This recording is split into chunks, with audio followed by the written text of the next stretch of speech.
So the European drone regulation is divided into three categories. So you have the open category, the specific category, and the certified one. The open category is for low-risk operation, where you don't need an authorization from your civil aviation authority. However, you have operational limitation, like maximum altitude, or you need to see your drone while you are flying.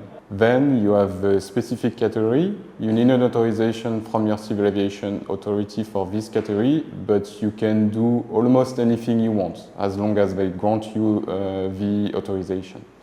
And the last one is the certified category. In this category, it's more for transportation of people or transportation of dangerous goods.